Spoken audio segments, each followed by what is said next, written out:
الحمد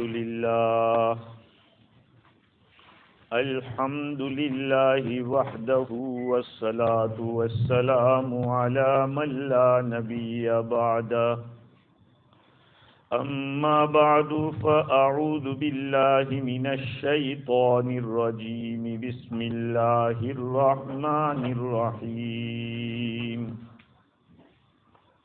والذين جاءوا من بعدهم يقولون ربنا اغفر لنا ولإخواننا الذين سبقونا بالإيمان ولا تجعل في قلوبنا غلا للذين آمنوا ربنا إنك رؤوف رحيم صدق الله العظيم.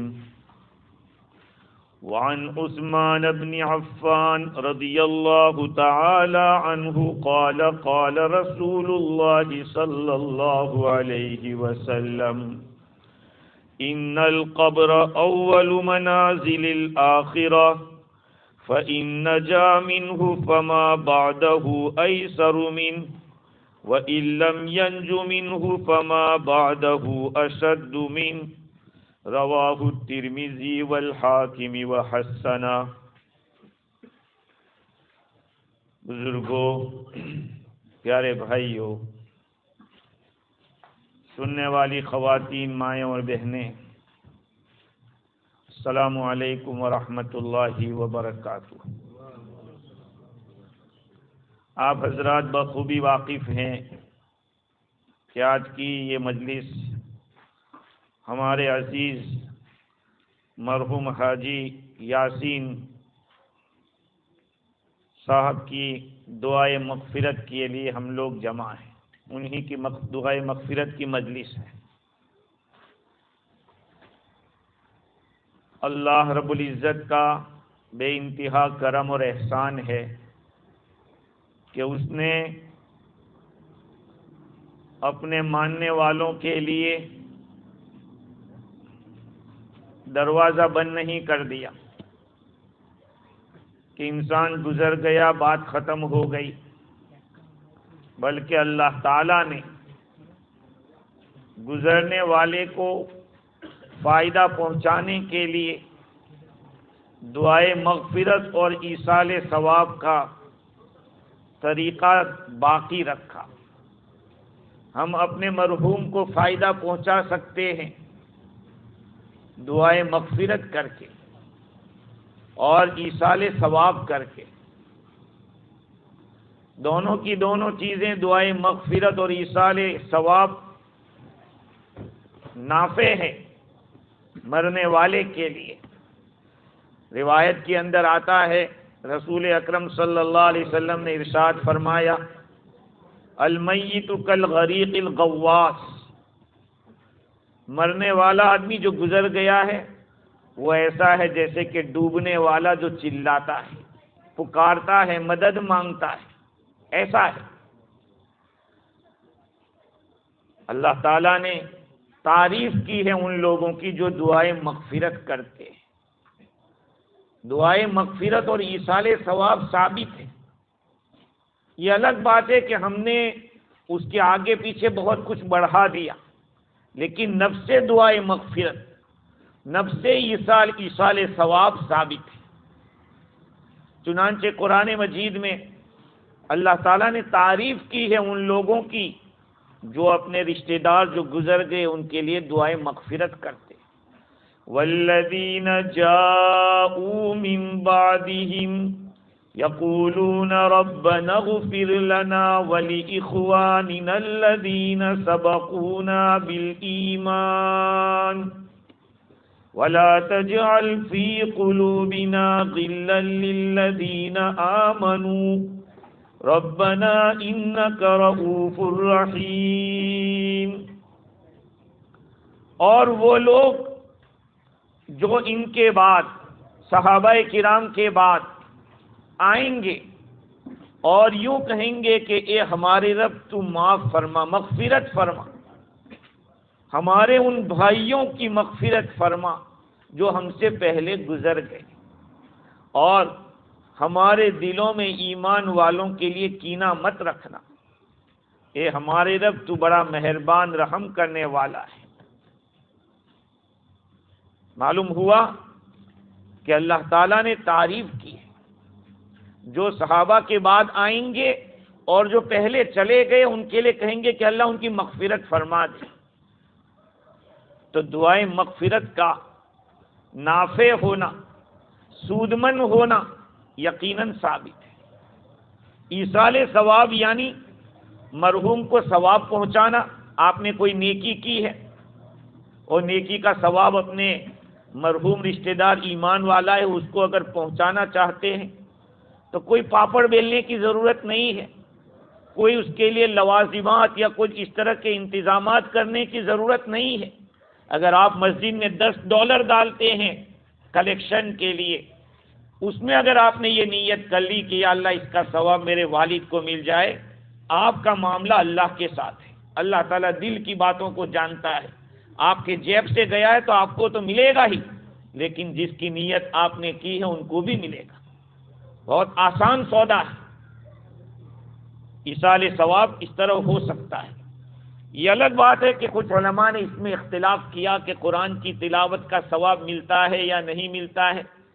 مالیات کا تو سب مانتے ہیں کہ صدقے جاریہ کے اعمال کریں گے وہ تو ثواب ملے گا، لیکن قرآن پڑھ کر ثواب ملے گا یا نہیں؟ بعض ائمہ نے اختلاف کیا، لیکن علماء احناف نے تو اس کے اوپر کہا ہے کہ اگر کوئی آدمی قرآن پڑھ کر اپنے رشتہ داروں کو بخشتا ہے تو اس کا پورا پورا ثواب ملتا ہے۔ یہاں تک علماء نے لکھا ہے کہ اگر آپ نے ایک قرآن پڑھا اور 10 آدمیوں کو ثواب پہنچایا تو 10 کو ایک ایک قرآن کا ثواب ملے۔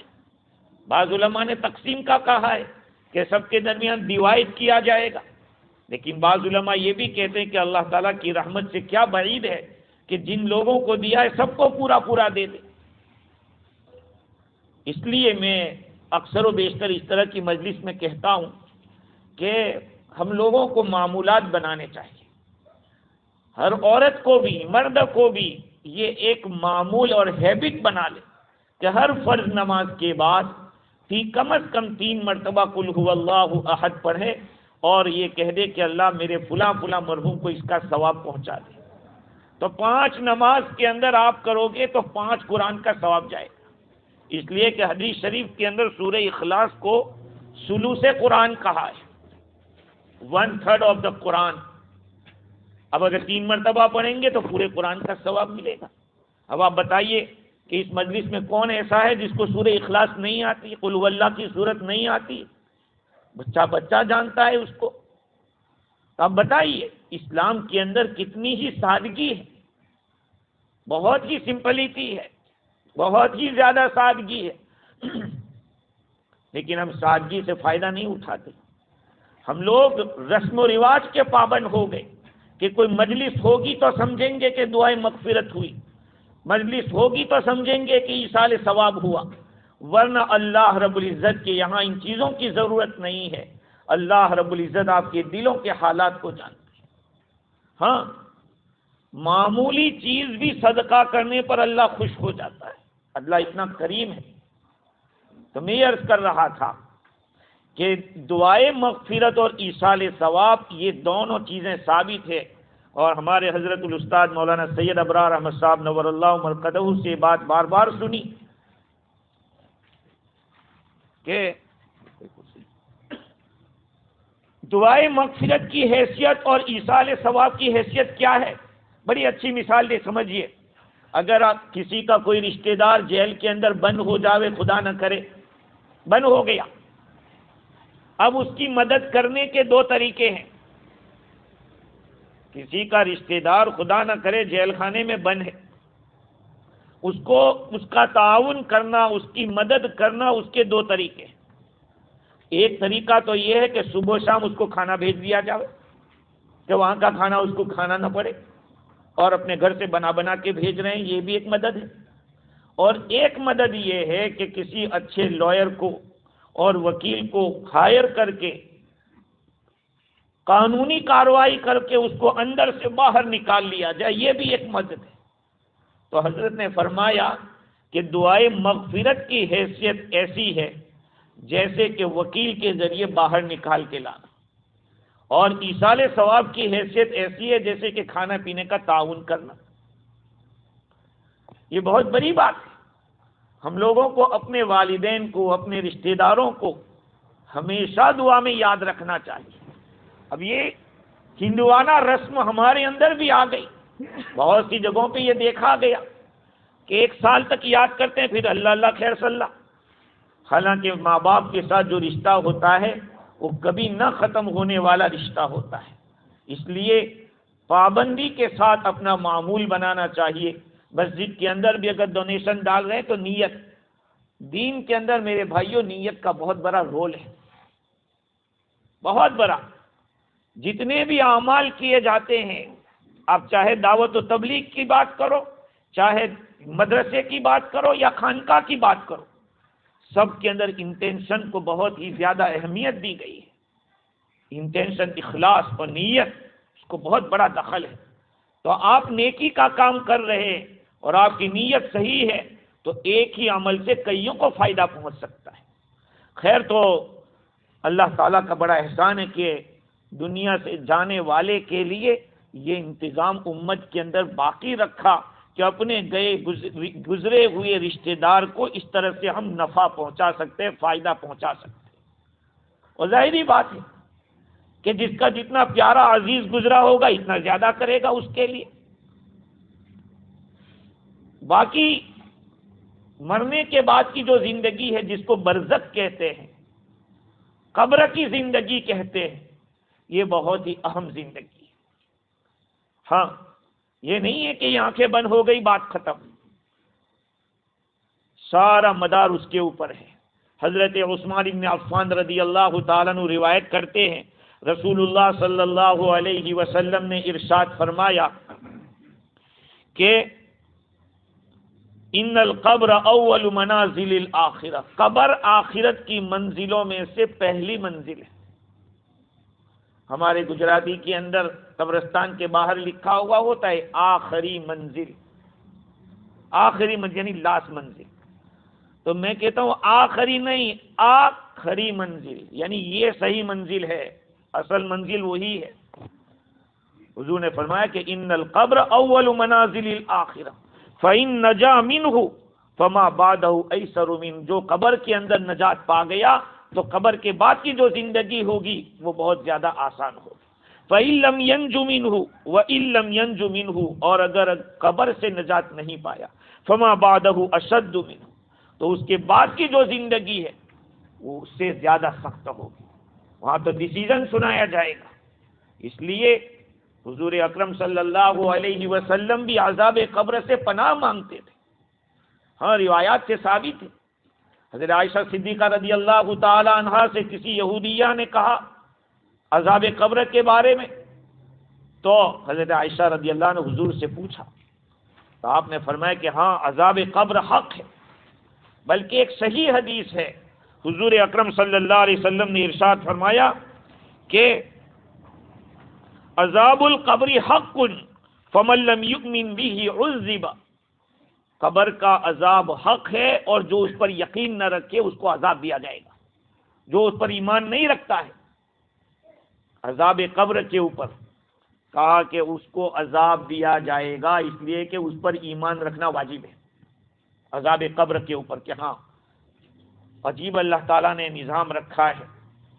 ابو علماء نے سوال کیا کہ عذاب ہوگا تو کس کو ہوگا، روح کو ہوگا یا جسم کو ہوگا، کیا دونوں کو ہوگا؟ یہ ایک مسئلہ ہے کہ قبر کی جو زندگی ہے، فرشتے روح لے کر چلے جاتے ہیں اور باڈی مٹی کے اندر دبائی جاتی ہے۔ اب فرشتے عذاب دیتے ہیں تو کس کو دیتے ہیں؟ آیا باڈی کو دیتے ہیں یا روح کو دیتے ہیں؟ محدث کشمیری رحمۃ اللہ علیہ، علامہ انور شاہ رحمۃ اللہ علیہ فرماتے ہیں کہ میں بچپن میں سے جا رہا تھا تو دو دیہاتی بات کر رہے تھے اس کے بارے میں کہ عذاب جو ہوتا ہے وہ سول کو ہوتا ہے یا باڈی کو ہوتا ہے۔ ایک کہتا تھا کہ دونوں کو ہوتا ہے، دوسرا کہتا تھا کہ روح کو ہوتا ہے۔ لیکن جس نے کہا کہ دونوں کو ہوتا ہے اس نے ایک دلیل بتلائی، اور دلیل بھی عجیب کہ ہر ایک کو سمجھ میں آ سکتی ہے۔ دلیل یہ بتلائی کہ ایک اندھا اور ایک لنگڑا، یہ دونوں کسی کے کھیت کے اندر چلے گئے۔ ہمارے یہاں تو آم توڑنے میں کوئی اتنی زیادہ پریشانی نہیں، کوئی روک ٹوک نہیں ہے، لیکن جن ملکوں کے اندر اس کی انڈسٹریز چلتی ہے اور اس کا باقاعدہ بزنس ہوتا ہے آم کا، ایسے پھلوں کا، تو وہاں آدمی رکھوالی کے لیے رکھتے ہیں، آدمی کھڑا رہتا ہے وہاں حفاظت کے لیے۔ اب یہ لنگڑا اور اندھا دونوں چلے گئے کھیت کے اندر، اندھے کو دکھتا نہیں تھا اور لنگڑا کھڑا نہیں ہو سکتا تھا، تو اندھے نے لنگڑے کو اٹھایا اور کہا کہ لے 2-4 توڑ لے۔ یہ توڑ رہا تھا، اتنے میں مالک آ گیا۔ تو اب بتائیے کہ پٹائی کس کی کرے گا؟ لنگڑا کہے گا میں نے تو توڑا نہیں ہے، لنگڑا کہے گا بلکہ اندھا کہے گا میں نے توڑا نہیں ہے، میں تو مجھے دکھتا ہی نہیں، اور لنگڑا کہے گا اس نے مجھے اٹھایا تو میں نے توڑا، اگر یہ اٹھائے نہیں تو میں توڑتا۔ مالک دونوں کی پٹائی کرے گا کہ تم دونوں اندر آئے کیسے، تو اس کو اٹھاتا نہیں تو یہ توڑتا نہیں۔ پٹائی دونوں کی ہوگی۔ کہا کہ اسی طرح سے عذاب قبر جسم اور روح دونوں کو ہوگا۔ روح اگر بدن میں نہیں ہے تو جسم بیکار ہے، لیکن انوالو جو ہوتا ہے کسی بھی برے کام کے کرنے یا اچھے کام کے کرنے کے اندر جسم ہوتا ہے، ڈائریکٹ اس کا ہی دخل ہوتا ہے، تو عذاب قبر حق ہے اور دونوں کو عذاب ہوگا۔ اور عجیب میرے عزیزو، علماء کرام نے اس کے اوپر واقعات لکھے۔ حضرت حکیم الاسلام قاری محمد طیب صاحب نور اللہ مرقدہ فرماتے ہیں کہ جمنا ندی کے کنارے ایک مرتبہ ایک لاش اس طرح سے بہتی ہوئی آئی۔ ابھی کچھ دنوں کی بات ہے کہ افغانستان کے ایک کمانڈر کی قبر کھل گئی 10 سال کے بعد، ویسا ہی فریش چہرہ، ویسی ہی داڑھی، ویسا ہی جیسے ابھی وضو کر کے کھڑا ہوا ہو، ایسا چمک رہا ہے چہرہ۔ خیر، اللہ تعالیٰ قبر کے اندر نعمتیں بھی دیتا ہے اگر اچھا بندہ ہے تو، اور عذاب بھی دیتا ہے اگر اس کی رف رائف گزری ہے تو۔ خیر، تو وہ لاش تیرتی ہوئی آئی، دیکھا کہ ایک کیڑا اس کے ناک کے اوپر، پیشانی کے اوپر ایسے بیٹھا ہوا ہے، اس کو کاٹ رہا ہے، جس سے پورے بدن کا کلر بدل جاتا ہے۔ بارہا دیکھ ایک دھوبی تھا جو کپڑے دھو رہا تھا، اس نے سوچا کہ یہ کیڑا اس کو ستا رہا ہے، اس نے ایک کنکری لی اور اس کو مارا۔ وہ کیڑا وہاں سے اٹھا اور دھوبی کو کاٹا۔ وہ ایسا پریشان ہو گیا کہ اس کو سمجھ میں نہیں آیا کہ بات کیا ہے، اس کیڑے نے اتنی زیادہ تکلیف دی۔ اس مسجد کے وہاں پر کوئی امام صاحب ہوں گے، امام صاحب کو پتا چلا، وہاں پہنچے اور انہوں نے سورہ یاسین پڑھنا شروع کیا۔ جیسے جیسے سورہ یاسین پڑھتے جا رہے یہ کیڑا چھوٹا ہوتا جا رہا ہے، یہاں تک کہ سورہ یاسین شریف پوری کی اور وہ کیڑا ختم ہو گیا۔ تو قرآن مجید کے تو حق ہونے میں کوئی شک نہیں اور اس کے نافع ہونے میں بھی کوئی سوال نہیں ہو سکتا۔ ہم اگر اپنے مرحوموں کو روزانہ سورہ یاسین پڑھ کر بخشیں گے تو ضرور اس کا ثواب بھی ملے گا، 10 دفعہ قرآن ختم کرنے کا ثواب ملے گا۔ لیکن میرے بھائیو، اس کے لیے ٹائم نکالنا پڑے گا، اس کے لیے وقت لگانا پڑے گا۔ ہم یہ سوچیں کہ فلاں صاحب آ کے پڑھ لے یا فلاں جگہ کے بچے پڑھ لے، اس سے کام نہیں چلنے والا ہے۔ ہمیں ایسے ہر ایک کو یہ عمل کرنا پڑے گا۔ آج چونکہ ہم لوگ رسم کے پابند ہو گئے، اس لیے کرتے کیا ہے، بلا لیتے بچوں کو، ابھی پڑھ لو۔ اس سے کام نہیں چلے گا، اس کا ثواب ملتا ہے یا نہیں وہ مفتیوں سے پوچھ لے کہ کیا ہوتا ہے۔ خیر، میں یہ عرض کر رہا تھا کہ حضور صلی اللہ علیہ وسلم نے ارشاد فرمایا کہ اگر کوئی آدمی اگر قبر سے نجات پا گیا، سمجھ لو کہ بعد والی سب تمام کی تمام جتنی بھی مراحل ہے وہ ساری منزلیں اس کے لیے آسان ہو جائے گی۔ تو اصل مسئلہ قبر کا ہے۔ اب قبر کے اندر کون سی چیزیں زیادہ نقصان پہنچاتی ہیں؟ نبی اکرم صلی اللہ علیہ وسلم کا گزر ہوا، 2 قبروں کے پاس سے آپ نے دیکھا کہ عذاب ہو رہا ہے، تو بخاری شریف کی روایت ہے، آپ نے فرمایا کہ ان کو کوئی 2 باتوں کی وجہ سے عذاب ہو رہا ہے جو کوئی بہت بڑی بات نہیں تھی، یعنی جس سے بچنا کوئی مشکل نہیں تھا۔ آپ صلی اللہ علیہ وسلم نے درخت کی ٹہنی کہیں سے منگوائی اور اس کو چیرا، ایک کو یہاں گاڑا، ایک کو وہاں گاڑا، اور حضور نے فرمایا کہ امید ہے کہ اس کی برکت سے ان پر عذاب میں تخفیف کر دی جاوے۔ اس کے اندر کچھ عذاب ہلکا ہو جاوے. آپ نے فرمایا کہ ان کو جو عذاب ہو رہا تھا اس میں سے ایک پیشاب سے بچتا نہیں تھا اور دوسرا چگل کھوری کرتا تھا. پیشاب سے بچنا کیا مشکل ہے بھائی، لیکن جو بچنا ہی نہ چاہے. آج ہمارے نوجوان پینٹ اس طرح کا پہنتے ہیں کہ اچھی طریقے سے پیشاب پورا نہیں ہوتا، اور پیشاب باہر ایسے نالی کے اندر اٹکا ہوا ہوتا ہے، اب ادھر ادھر حرکت کی چلا اور وہ جو ڈراپ ہے وہ باہر آ رہے، کپڑا ناپاک ہو رہا ہے. نبی اکرم صلی اللہ علیہ وسلم نے یہ حکم دیا استنزہوا من البول فإن عامۃ عذاب القبر منہ، پیشاب سے بچا کرو اس لیے کہ اکثر عذاب اس کی وجہ سے ہوتا ہے. ہاں، دوسری روایت میں ہے آپ صلی اللہ علیہ وسلم نے ارشاد فرمایا عامۃ عذاب القبر من البول، اکثر عذاب پیشاب سے نہ، عذاب قبر پیشاب سے نہ بچنے کی وجہ سے. اور ایک روایت میں ہے آپ صلی اللہ علیہ وسلم نے فرمایا کہ عذاب القبری من اثر البول، قبر کا عذاب پیشاب کے اثر سے ہوتا ہے. فمن اصابہ بول فلیغسلہ، جس آدمی کو پیشاب لگا ہے کپڑے پہ یا کہیں بھی تو اس کو چاہے اس کو دھو ڈالے. اب ہمارے تو کہا نہیں، یا غسل کرنا پڑے گا، میرے کپڑے پاک میں. پہلی بات تو یہ ہے میرے عزیزو کہ کھڑے کھڑے پیشاب نہیں کرنا چاہیے، کھڑے کھڑے پیشاب نہیں کرنا چاہیے. کبھی حالات ایسے آ گئے کہ وہاں کوئی بیٹھنے کی جگہ ہی نہیں ہے اور کوئی ایسے ہنگامی حالات نہیں کریں گے تو اور خراب ہوگا، تو ٹھیک ہے کر لے آدمی.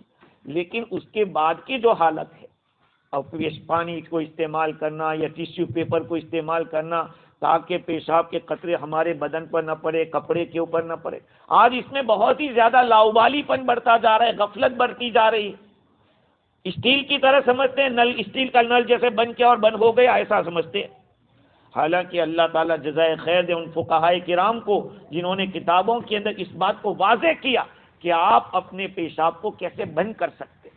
بخاری شریف کی شرح عمدۃ القاری میں علامہ عینی رحمۃ اللہ علیہ نے شیخ ابو عبیدہ کے حوالے سے لکھا کہ آدمی جب پانی یوز کر لیتا ہے تو اندر کا پانی پیشاب آنا بند ہو جاتا ہے، لیکن جب کمزوری ہو تو کیا کرے. تو ایسے موقع پہ ٹیشو پیپر رکھنے چاہیے. اپنے آپ کو میرے بھائیوں پیشاب سے بچائیے، اس لیے کہ عذاب قبر زیادہ تر اس سے ہوتا ہے اور اس میں کوئی شک نہیں ہے.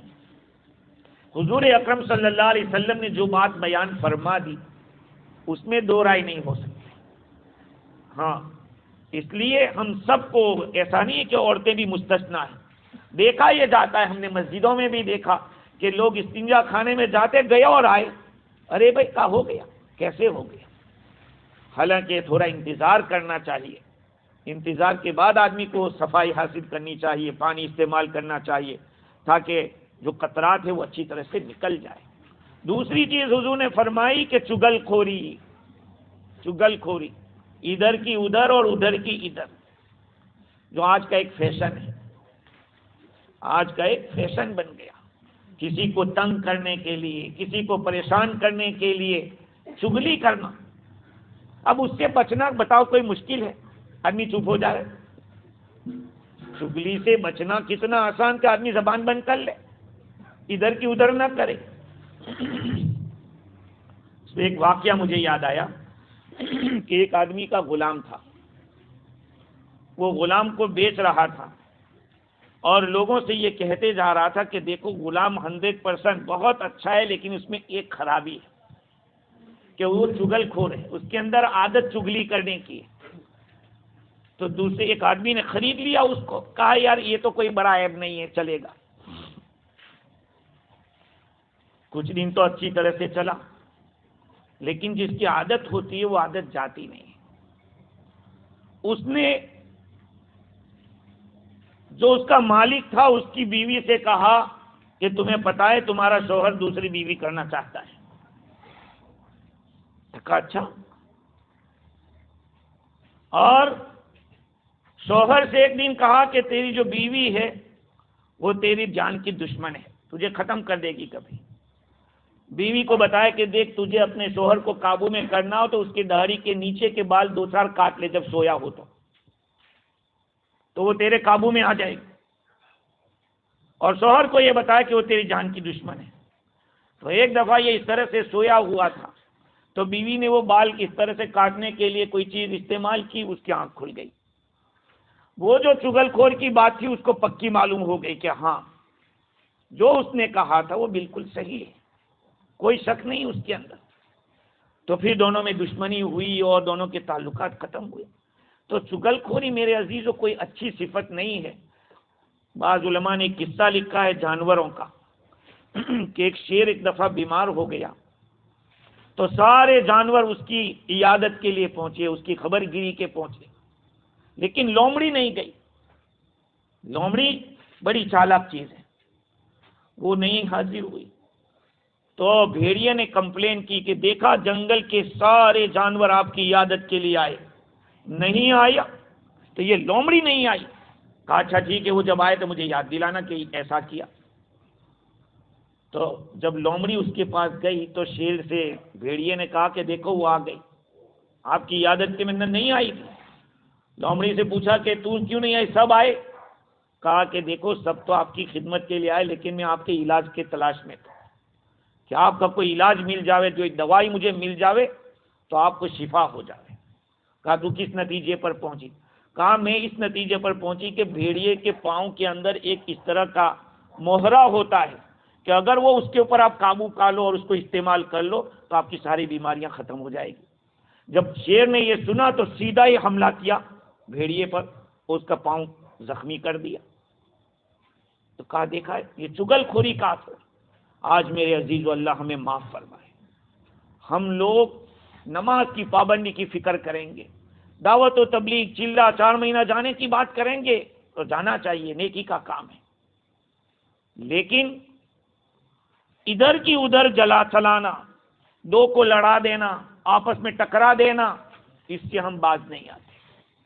ہاں حالانکہ یہ بہت ہی بری بات ہے، شریعت کے اندر بیک بائٹنگ کرنے کو اور اسی طرح سے دو کو لڑانا یا دو فیس سے ملنا یہ بہت بری چیز ہے۔ ہر آدمی کو اپنی اصلاح کرنی چاہیے، اپنے آپ کو سدھارنا چاہیے۔ نبی اکرم صلی اللہ علیہ وسلم نے عذاب قبر کے لیے نماز نہیں فرمایا کہ نماز کی وجہ سے،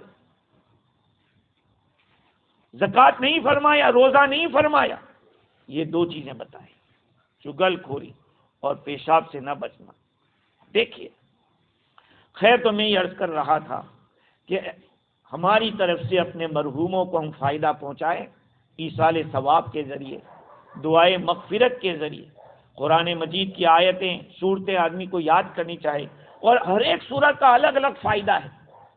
علامہ ابن جوزی رحمۃ اللہ علیہ نے اپنی کتاب کے اندر لکھا ہے کہ 10 صورتیں ایسی ہیں جس سے 10 فائدے ہوتے۔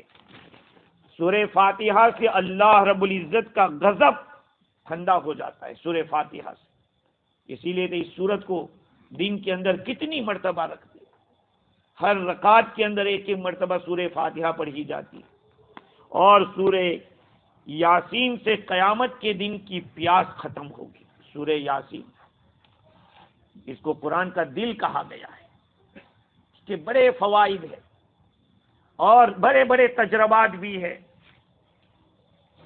شیخ سزی رحمت اللہ علیہ فرماتے ہیں کہ ایک مرتبہ میں حضرت خواجہ نظام الدین اولیاء رحمت اللہ علیہ کی خدمت میں بیٹھا ہوا تھا، اور حضرت نے گفتگو شروع کی، شیخ ناصر الدین جو مفسر ہے، امام ناصر الدین، ان کی تفسیر کے بارے میں بات کی، تفسیر وہاں رکھی ہوئی تھی۔ بڑا عجیب قصہ ہے، سننے جیسا ہے۔ ان کا قصہ یہ تھا کہ ایک مرتبہ بہت زیادہ بیمار ہو گئے امام ناصر الدین، اتنے بیمار ہو گئے کہ لوگ یہ سمجھے کہ اب گئے ہیں، یہ گزر گئے۔ غسل دیا، کفن دیا، قبر میں ان کو رکھ دیا، نماز پڑھ کے سب نے جنازہ دفن کر دیا۔ جب اللہ رب العزت نے ان کے بدن کے اندر جب حرارت پہنچائی تو آنکھ کھلی ان کی قبر کے اندر، تو دیکھتے کیا ہے کہ میں تو قبر میں ہوں، لوگوں نے مجھے دفن کر دیا۔ ان کو یہ بات معلوم تھی کہ اگر کوئی آدمی کسی جگہ پھنس جاوے اور 40 مرتبہ سورہ یاسین کی تلاوت کرے اور اللہ تعالیٰ سے دعا کرے تو اللہ رب العزت اس کی وہ حاجت پوری فرماتے ہیں. یہ تجربے کی بات ہے، ان کو یہ بات معلوم تھی. تو شیخ امام ناصر الدین رحمت اللہ علیہ نے سورہ یاسین کو قبر میں پڑھنا شروع کیا. پڑھتے پڑھتے جب 39 پہ آ گئے، اب آخری مرتبہ پڑھ رہے تھے، تو ان کو احساس ہوا کہ کوئی انتظام اللہ تعالیٰ کی طرف سے ہوا ہے کہ کفن کی چوری کرنے والا قبر کو کھود رہا ہے، قبر کو کھود رہا ہے کفن نکالنے کے لیے. جب وہ وہاں تک پہنچا تو آپ تو ایسے ہی پڑے رہے جیسے کہ زندہ نہیں ہے، لیکن کہاں تک سانس بچا کے رکھتے.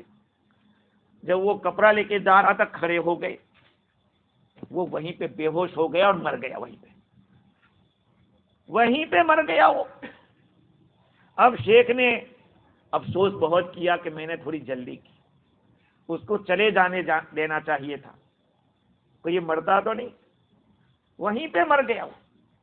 پھر شیخ کپڑا لپیٹ کر گاؤں میں آئے اور کہنے لگے کہ بھائی دیکھو میں ناصر الدین ہوں، میں زندہ تھا، تم لوگوں نے مجھے ایسے ہی دفن کر دیا تھا، میں ابھی بھی زندہ ہوں. یہ گاؤں میں دھیرے دھیرے بولتے بولتے گئے. اس کے بعد بھی کئی سال تک وہ زندہ رہے، اور اس کے بعد انہوں نے وہ تفسیر لکھی، جو تفسیر ہے وہ انہوں نے بعد میں لکھی. یہ کیسے ہوا آپ بھی تعجب کرتے ہو. اس کو سکتے کی بیماری کہتے ہیں. یہ سکتے کی بیماری ہے. اس بیماری کا مطلب یہ ہوتا ہے کہ انسان کی روح سکڑ کر دل میں آ جاتی ہے، سکڑ کر لپیٹ کر آ جاتی ہے دل کے اندر. اسی لیے آپ لوگوں نے دیکھا ہوگا کہ ڈاکٹر لوگ اس کے اوپر فورس کرتے ہیں. جو روح ہے وہ بدن میں پھیلی ہوئی ہے، ہم جو کچھ بھی حرکت کر رہے ہیں یہ ساری روح پھیلی ہوئی ہمارے بدن کے اندر. جب اس کو نکالا جاتا ہے کتنی تکلیف ہوتی ہے پورے بدن سے اس کو، اور خون کے اوپر وہ تیر رہی ہے. اس کا کیا شیپ ہے؟ اللہ تعالیٰ نے فرمایا قُلِ الرُّوحُ مِنْ أَمْرِ رَبِّي، یہ کہہ دو کہ میرے رب کا معاملہ ہے، تمہیں تو بہت تھوڑا علم دیا گیا ہے. وَمَا أُوتِيتُم مِنَ الْعِلْمِ إِلَّا قَلِيلًا، اس لیے اس کی تحقیق میں بہت زیادہ مت جانا. تو یہ روح پوری سمٹ کر سیدھی دل میں آ جاتی، تو لوگ کیا سمجھے کہ گزر گیا، حالانکہ روح ہے ان کے اندر. ہمارے حضرت الاستاذ مولانا سید ابرار احمد صاحب نور اللہ مرقدہ فرماتے تھے کہ ایک بیمار آدمی جس کے بارے میں یہ مشہور ہو گیا کہ وہ گزر گیا، ان کے والد صاحب مولانا شجاع الدین رحمۃ اللہ علیہ تھے، شیخ عبد القادر جیلانی رحمۃ اللہ علیہ کی اولاد میں سے تھے وہ. اس بیمار جو گزر گیا تھا اس کو دیکھنے کے لیے گئے، ان کو کچھ شک ہوا کہ یہ زندہ ہے. تو آپ نے یہ کلمے کی انگلی لی اور اس کو یہاں سے کچھ سوئی بھونکی، کچھ وہ آدمی آنکھ کھول دیا. اس انگلی کا دل کے ساتھ تعلق ہے، آپ کو معلوم ہے. اس لیے جب اشہد ان لا الہ ہم لوگ کلمہ شہادت پڑھتے ہیں تحیات میں، تو اس کا تعلق اس کے ساتھ ہے، اس لیے اس کو کھڑا کیا جاتا ہے. تو یہ سکتے کی بیماری ہے.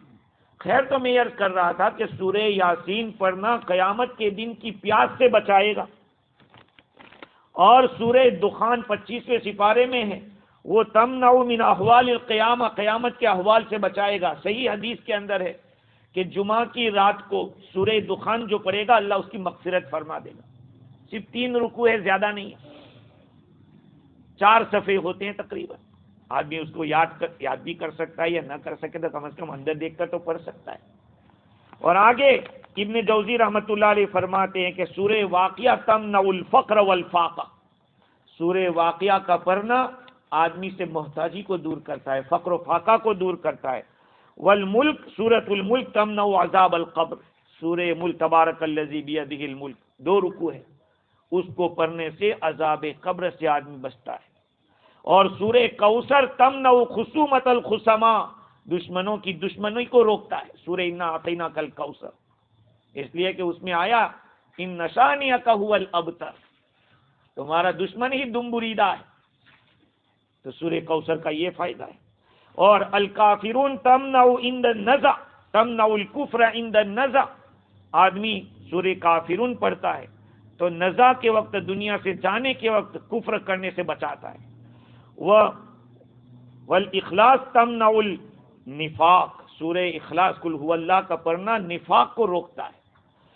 والفلق تمنع حسد الحاسدین، سورہ قل اعوذ برب الفلق پڑھنا یہ حسد کرنے والوں کے حسد سے روکتا ہے۔ والناس تمنع الوسواس، سورہ ناس کو پڑھنا یہ وسوسوں کو دور کرتا ہے۔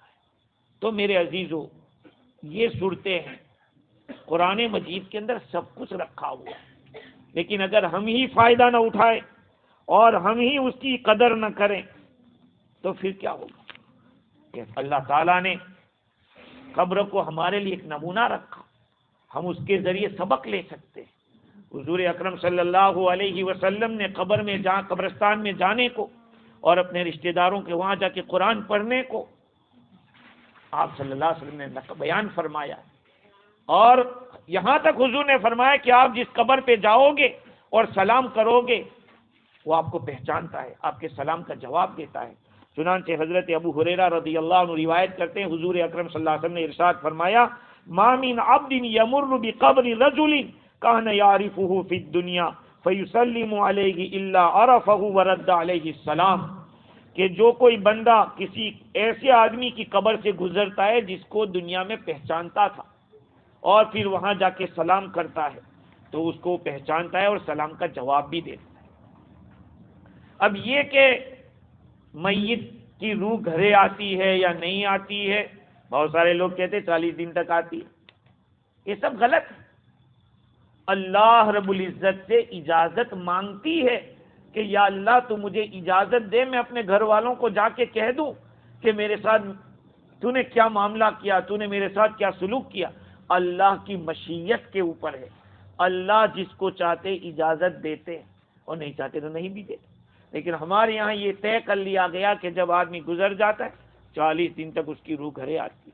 ایسا نہیں ہے، سب اللہ کی مشیت کے اوپر ہے۔ جب اس کی روح قبض کر لی گئی تب اس کو چھوڑنے کا کیا مطلب؟ کبھی کبھار اللہ رب العزت لوگوں کے عبرت کے لیے کبھی بھیج بھی دیتے، اجازت دے بھی دیتے ہیں۔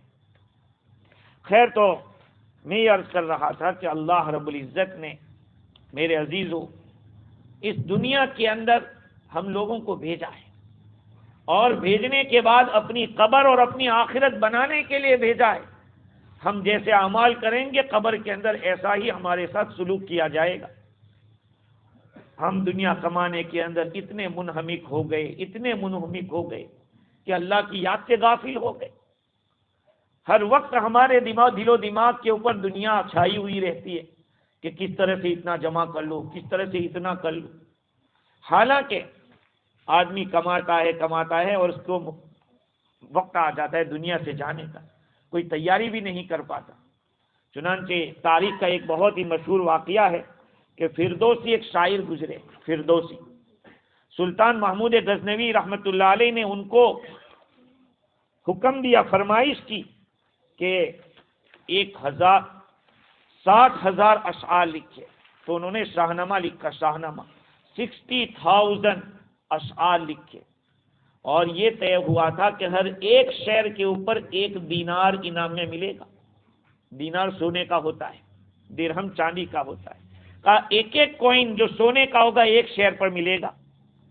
انہوں نے 60,000 اشعار لکھے تو محمود غزنوی رحمۃ اللہ نے سوچا کہ اتنا پیسہ کیسے دے دیں، لیکن اپنا قول و قرار یاد آیا کہ میں نے قرار کیا ہے، اس لیے مجھے دینا پڑے گا۔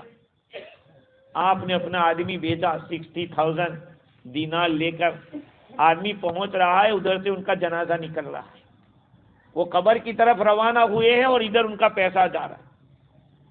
دیکھیے انسان کماتا ہے، کتنی محنت کرتا ہے، کوشش کرتا ہے۔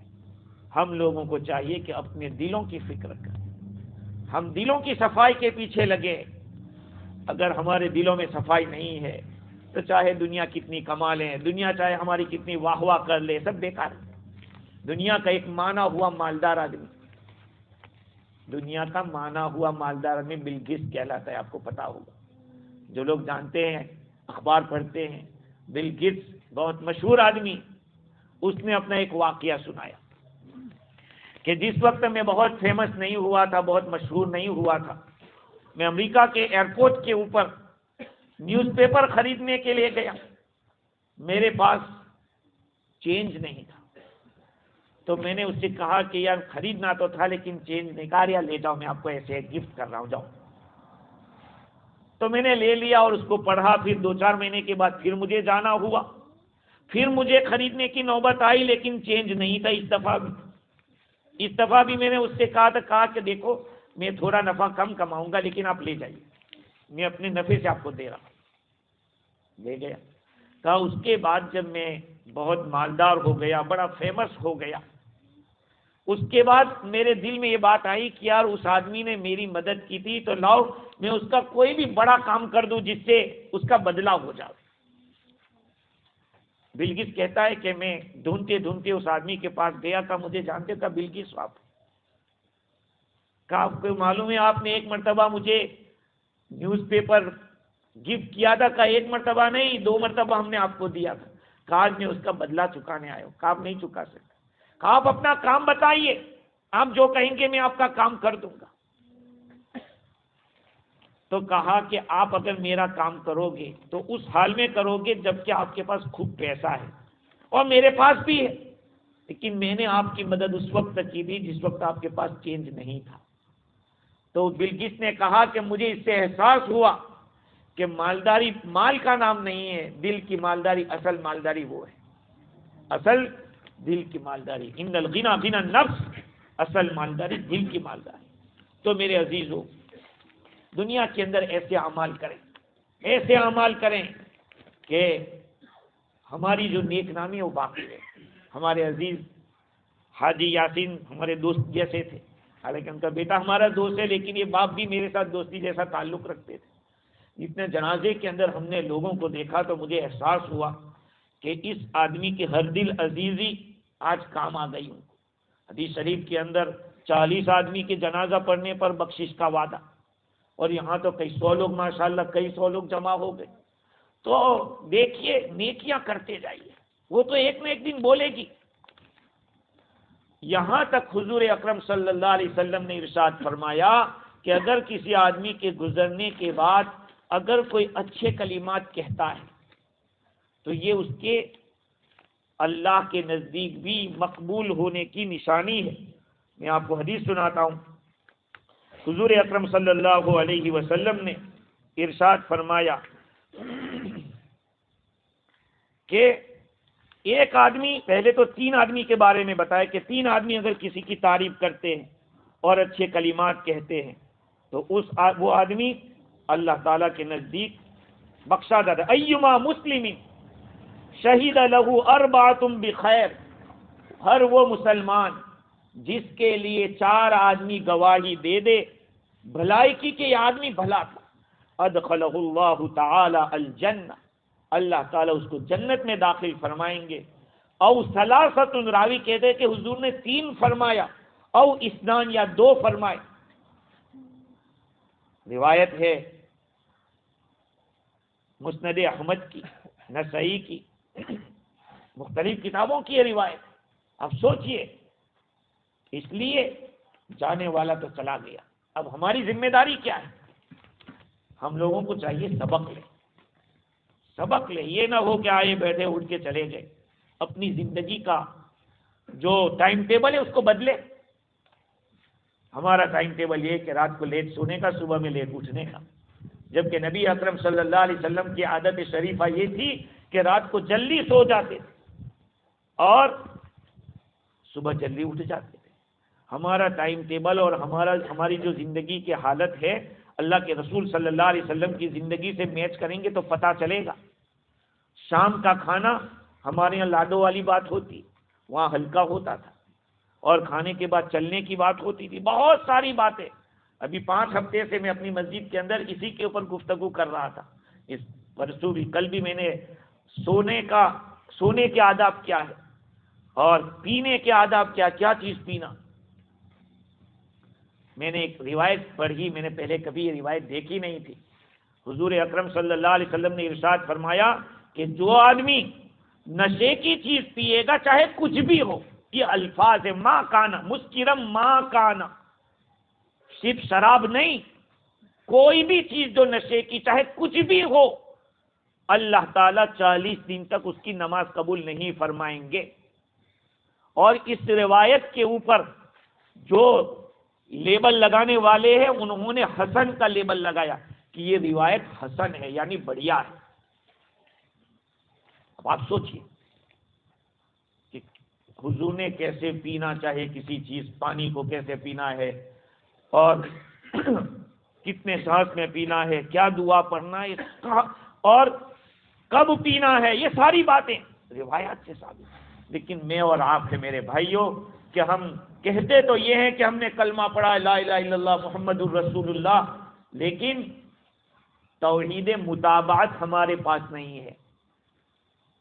کیا توحید متابعت؟ ابن قیم رحمۃ اللہ علیہ نے لکھا کہ ایک تو توحید الوہیت ہے یعنی اللہ ہی عبادت کے لائق ہے، ایسے ہی توحید متابعت ہے، اتباع کے لائق وہی ہے رسول اللہ صلی اللہ علیہ وسلم۔ ہماری زندگی کا مورل، ہماری زندگی کا نمونہ وہ حضور ہی ہوں گے، اس لیے کہ قرآن کہتا ہے لقد کان لکم فی رسول اللہ اسوۃ حسنہ، تم لوگوں کے لیے رسول اللہ صلی اللہ علیہ وسلم کی ذات میں بہترین نمونہ ہے۔ آج ہم نے یہاں دیکھ لیا، وہاں کوئی ایڈورٹائز دیکھ لی کہ یہ چیز کھانے سے وہ چیز کھانے سے، ارے حضور کی زندگی دیکھو، کیا آپ صلی اللہ علیہ وسلم کیا آپ صلی اللہ علیہ وسلم نے کبھی گوشت نہیں کھایا؟ ارے روایت میں آیا کہ سید الادام اللحام، سردار کھانوں کا سردار گوشت، لیکن کیسے کھانا ہے؟ ہم سوچتے کہ بابا کے آج سے شروع، ارے وہ تو اس زمانے سے بابا کیا تو چل رہا ہے، اللہ کے آج سے 1500 سال پہلے بھنا ہوا گوشت حضور کی خدمت میں پیش کیا گیا۔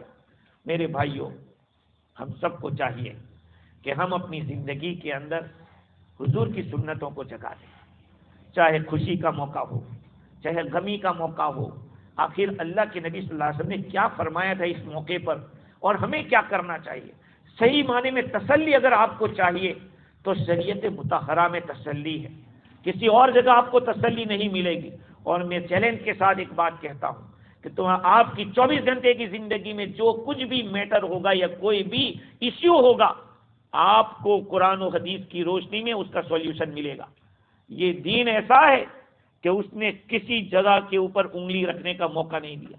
آپ جانتے ہیں دنیا کے اندر GNN ان کا جو سروے ہوا تھا، اس سروے میں یہ بات ثابت ہوئی تھی کہ مسلم قوم میں جتنی کم ڈیزیز ہے اس نے کسی اور قوم میں نہیں۔ منہ کا کینسر، منہ کا جو کینسر ہوتا ہے، کہا کہ اس قوم میں نہیں ہوتا، اس لیے کہ وہ مسواک کرتے۔ مسواک، اب گھر گھر کے اوپر نیم کا درخت ہوتا ہے، گھر گھر پہ نیم کا درخت ہے، ایک بال اس کے برابر توڑ کے اگر مسواک کر لیا۔ حضور اکرم صلی اللہ علیہ وسلم اپنے گھر میں جب بھی تشریف لاتے مسواک کرتے اور نیند سے اٹھتے تب بھی مسواک کرتے تھے۔ ہم لوگوں نے مسواک چھوڑ دیا، سیدھے اس پہ آ گئے، ٹوتھ پیسٹ کے اوپر آ گئے۔ اسی طرح سے جب آدمی کو جمائی آتی ہے تو کہا کہ ہاتھ رکھ دے تاکہ اس کے اندر جمس نہ جاؤ۔ 5 ٹائم وضو کرتا ہے بندہ تو اس کے کتنے، بلکہ ایک روایت میں تو یہ میں نے پڑھا کہ جب وضو کرے تو اپنی آنکھوں میں بھی تھوڑا پانی جانے دے، پانی بند نہ کرے آنکھوں کو، بلکہ آنکھوں کو تھوڑی کھلی رکھے۔ تو GNN والے کا کہنا ہے کہ بہت کم فیصد اس قوم کے اندر بیماری ہے، اور اس کی وجہ یہ ہے کہ ان کے نبی نے وہ طریقے بتائے۔ آج دنیا جو کچھ بھی ریسرچ کر رہی ہے وہ کتاب و سنت کی روشنی میں ریسرچ کر رہی ہے، بلکہ بعض سائنسدانوں نے یہ کہا کہ بائبل کی بہت ساری باتیں ایسی ہے جس کا کراس ہو رہا ہے سائنس کے ساتھ، اور وہ کبھی بھی ایک پلیٹ فارم پر نہیں آ سکتے، لیکن اسلام کی کوئی بات ایسی نہیں ہے جو سائنس سے کراس ہوتا ہے۔ اسی لیے حضرت حکیم الاسلام رحمۃ اللہ علیہ فرماتے تھے کہ سائنس اسلام کی خادمہ ہے، سائنس اسلام کی خادمہ ہے، سائنس نے خود اسلام کی خدمت کی ہے۔ بہت ساری باتیں جو ہمیں پہلے سمجھ میں نہیں آتی تھی، ایک زمانے، اب آپ سوچ سکتے تھے کہ یار اللہ رب العزت اتنے سارے بندے گناہ کرتے تو اس کو کیسے کیچ کریں گے، تو کیمرہ نے کہہ دیا۔ حضرت عمر رضی اللہ تعالیٰ عنہ ممبر پر کھڑے کھڑے فرمانے کہ یا ساری الجبل، کہا ایک قافلہ والوں پہاڑ کے پیچھے دیکھو، ان کو کیسے دکھ گیا، یہاں ہے اور وہ تو کئی مائل دور ہے۔ ٹیلی ویژن نے بتلا دیا کہ امریکہ میں کچھ ہو رہا ہے اور آپ یہاں گھر بیٹھے دیکھ رہے ہیں۔ میں نہیں کہتا کہ وہ جائز ہے اس طرح دیکھنا، یا کہ یہ تصویر والی سب باتیں جائز ہیں، لیکن سائنس نے اس بات کو پروف کیا کہ قرآن نے اور حدیث نے جو کچھ کہا ہے اس میں دھرتی برابر بھی کوئی غلط نہیں ہے۔ لیکن میرے بھائیو، ہمارا حال کیسا ہے میں آپ کو بتاؤں۔ ایک بہت ہی خوبصورت عورت تھی جس کا شوہر نابینا تھا، جس کا شوہر نابینا تھا۔ وہ عورت اس کو کہتی تھی کہ کاش کہ تو بینا ہوتا تو میرے حسن کو دیکھتا تو تجھے بھی پتا چلتا کہ میں کتنی خوبصورت ہوں۔ آج ہمارا دین اتنا خوبصورت، ہمارے دین کے اندر اتنی خوبیاں، لیکن ہم نابینا ہیں، ہم تحقیق کے بغیر سب کام کر رہے ہیں اور ہم عمل کے بغیر چل رہے ہیں، بس زندگی ون وے چل رہی۔ میرے بھائیو تھوڑے ریٹرن ہوئیے، اپنی زندگی کے اوپر سوچئے اور اپنے بارے میں سوچئے کہ ہمارا زیادہ وقت کس میں گزر رہا ہے۔ اپنی آخرت بنانے کی فکر کیجئے، یہ زندگی ایک دن ختم ہونے والی ہے اور وہ وقت آئے گا کہ جیسے ہمارے حاجی یاسین دنیا سے چلے گئے، ہمیں بھی جانا پڑے گا۔ دنیا میں جو بھی آیا ہے وہ جانے کے لیے آیا، کوئی رہنے کے لیے نہیں آیا۔ اس لیے فکر کرے، جانے والا تو چلا گیا اور وہ نصیبدار تھا کہ اس کو ہماری دعائیں مل رہی ہے اور ملتی رہے گی، لیکن ہمارا کیا ہوگا؟ ہم کس حال میں دنیا سے جاتے ہیں؟ وہ ایک بہت بڑا مرحلہ ہے۔